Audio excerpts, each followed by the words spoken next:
பொங்கல் பத்தி எவ்வளவோ பாட்டுகள்லாம் வந்திருக்கு. ஆனா பாத்தீங்கன்னா 1958ல மருதகாசி ஐயான்னு ஒருத்தர் பாட்டு எழுதியிருக்காங்க. இந்த பாட்டு பாத்தீங்கன்னா அந்த பொங்கல்ல, அதாவது பொங்கலை பத்தி இல்ல, நம்ம ஆடி மாசம் விதை விதைக்கிறதுல இருந்து தை மாசம் நம்ம பொண்ணுக்கு கல்யாணம் பண்ற வரைக்கும் இந்த பாட்டுல அழகா சொல்லியிருப்பாங்க. தமிழரோட அந்த மொழி திறனை இது நல்லபடியா தெரிஞ்சிருக்கலாம். அது மட்டும் இல்லாம ஒரு பாட்டுல ஒரு விவசாயியோட வாழ்க்கை முறையை அப்படின்னு சொல்லியிருப்பாங்க. அது என்ன பாட்டு அப்படின்னு பார்க்கலாமா?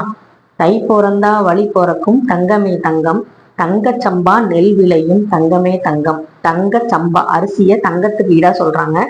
ஆடியிலே விதை விதைச்சோம் தங்கமே தங்கம், ஐப்பசியில் களை எடுத்தோம் தங்கமே தங்கம். களை எடுக்கிறது கூட மாசம் ஐப்பசி மாசம். கார்த்திகையில் கதிராச்சு தங்கமே தங்கம். கார்த்திகை மாதத்துல கதிராயிடுச்சு. கழனி எல்லாம் பொன்னாச்சு தங்கமே தங்கம். கழனி அப்படிங்கிறது வயல்னு அர்த்தம். கண்ணியரின் மனசு போல தங்கமே தங்கம், கல்யாணம் ஆகுமடி தங்கமே தங்கம். தை பிறந்தாலே பாத்தீங்கன்னா கல்யாணம் களை கட்டுமாங்க. மார்கழி மாசம் முடிஞ்சதுக்கு அப்புறம் பொண்ணுங்களுக்கு கல்யாணம் பண்றதுக்கு நாள் குறிக்கிறது எல்லாமே பண்ண ஆரம்பிப்பாங்க. வண்ண மணி கைகளிலே தங்கமே தங்கம், வளையல்களும் குலுங்குமடி தங்கமே தங்கம்.